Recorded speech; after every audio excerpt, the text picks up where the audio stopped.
这感觉是很激励耶。他去敲他姐的房门说：“哎、你那边有保险套吗？”他知道里面的房间是男生吗？我都已经每天跟你见面了，你还可以趁我回家的时候。那你现在如果一句话想给妈妈，你想说什么？我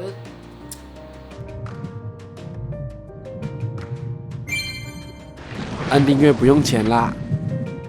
好了，我是秋。这一集变盲测的导演陈玉祥，今天邀请玉祥来聊聊，是因为大家平常看到玉祥形象都是比较综艺、开心、情色，我都不敢讲。没关系。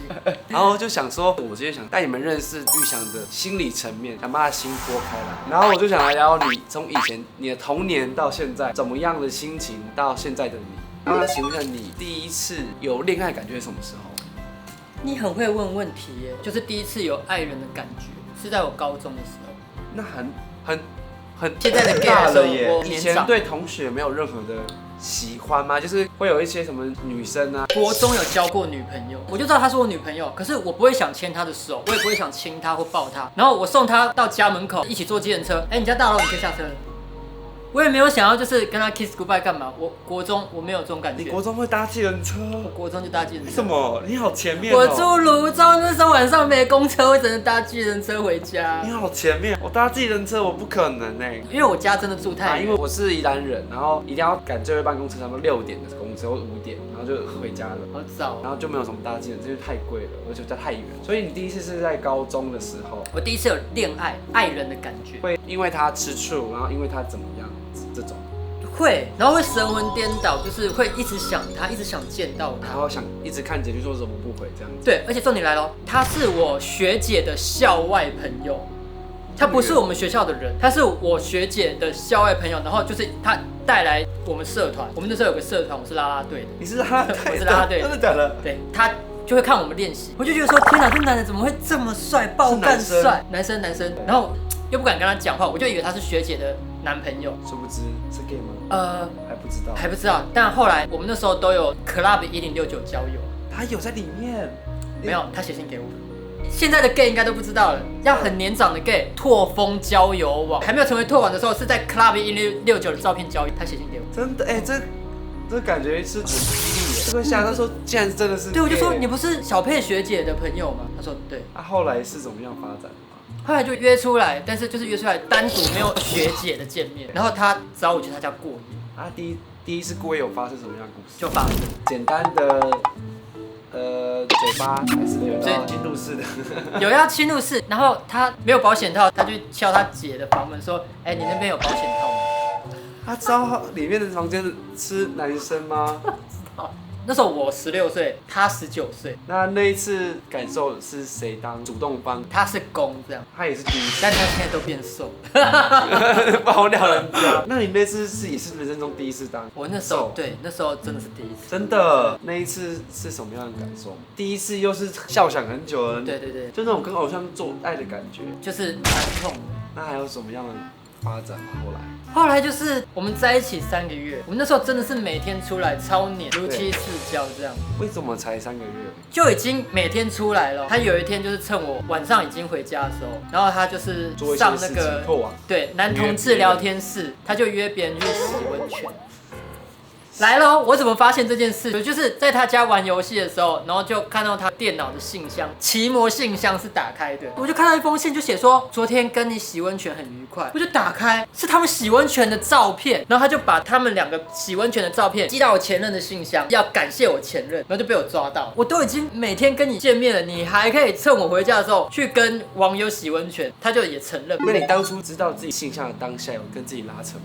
有害怕，会觉得说，自己是不是真的是同性恋？而且那时候社会没有那么开放，同性恋这件事，你还是会觉得它是个错。我自己都会觉得说，我怎么会是同性恋？我怎么会喜欢男生？一个声音在质疑自己，但因为男友真的太帅了，所以就这些想法很快就被爱冲掉了。很帅，然后3个月，你怎么就这么轻易就跟他走了？就是那时候还年轻，真的是没办法接受，而且那时候不善沟通嘛。其实到现在还是很不善沟通，爱情这样子啊。知道多久你才交下一个？就是爱情这个过程中，你失恋了，然后跟自己讲话，就混夜店，就认识了一位台中人。我也不知道说多了，加了没有啦，很前面呢。台中朋友来台北夜店玩，然后我们就认识后在一起。你说你第一次出柜是在高中的时候是怎么样一个故事啊？出柜就是交了这一个台中的男朋友。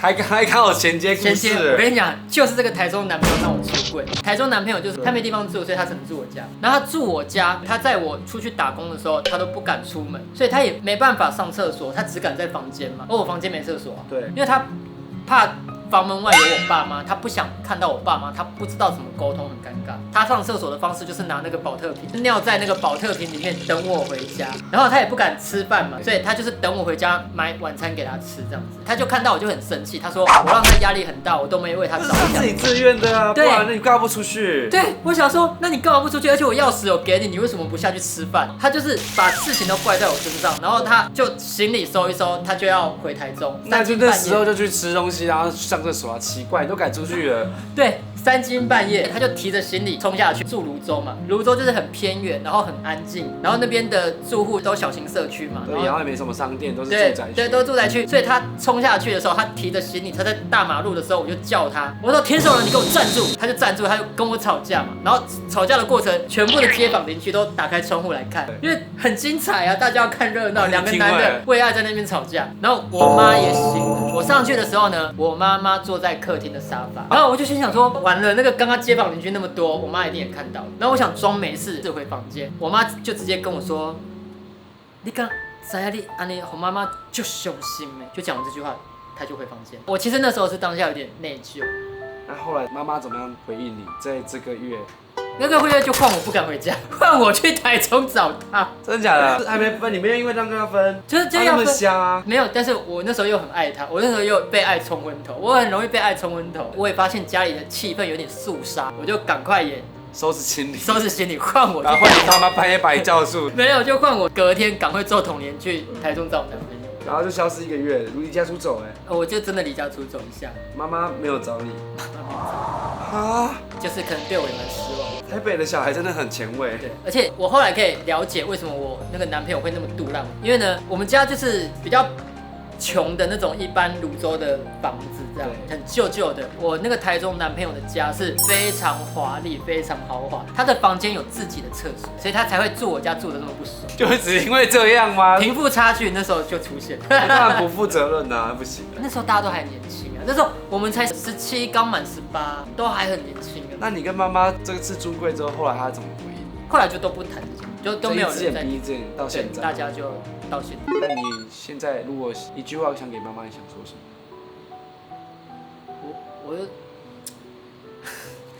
我不知道这好突然哦，我还是很想，因为我妈后来对我的态度是能养活自己就好，对，把自己顾好最重要啊，把自己顾好最重要，都是这个样子，毕因为竟自己小孩，没有人保证跟女生结婚生小孩这条路一定是幸福的，他们从来也不是为了幸福着想吧。每个人都希望自己的小孩这样走，可是这条路最后的结果是什么？没有人保证，也有好的，也有幸福的，但它没有发生在每个人身上啊。因为这个跟性向完全无关。对啊，所以我觉得能养活自己，过得快乐，不伤天害理，这个就是最好的。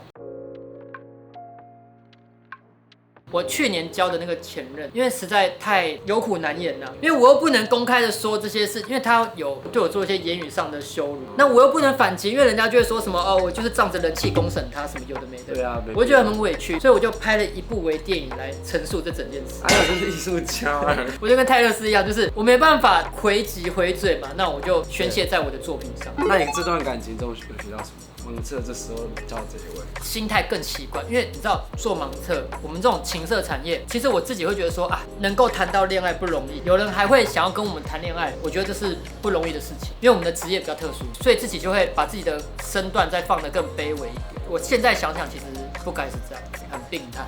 希望下次谈恋爱是同行，或者是同样做八大，比如说他是做按摩的或者是他也是拍片的我觉得这样子，我觉得这不是重点，重点就是要彼此信任。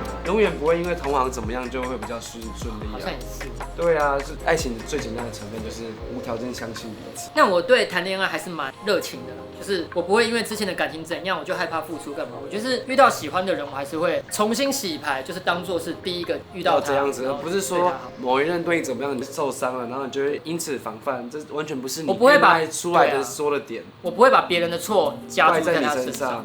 我对谈恋爱是一直都是要这样。你的出柜真的蛮特别，没有听过这种戏剧化。对啊。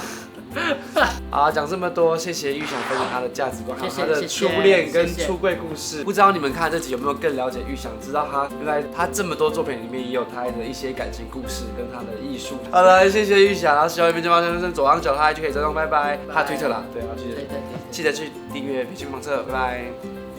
什么意思？